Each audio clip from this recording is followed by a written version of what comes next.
Hverfiskipulag Reykjavíkurborgar unnið í ríku samráði við íbúa og hagsmunaaðila.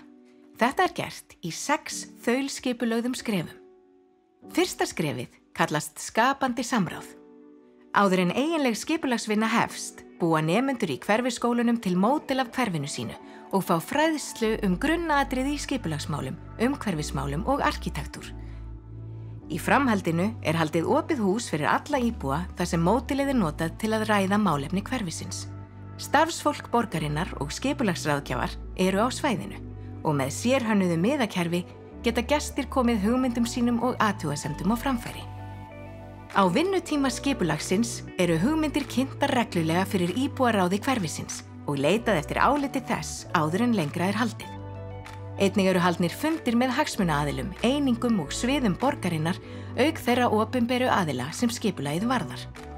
Eldhugar hópur áhugasamra íbúa sem brenna fyrir málefnum síns hverfis. Hópurinn stofnaður við upphaf skipulagsvinnunnar og fulltrúar borgarinnar leita reglulega til eldhugana til að kynnast viðhorfum þeirra til ýmissa mála.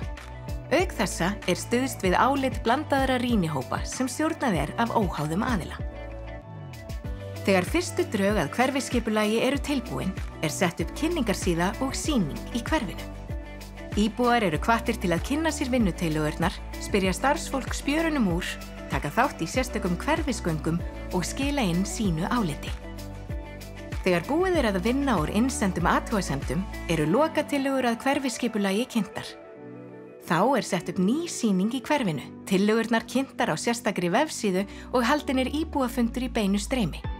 Kynningartíminn að minnstakosti 6 vikur og á meðan gefst öllum tækifæri á að senda inn ábendingar með formlegum hætti.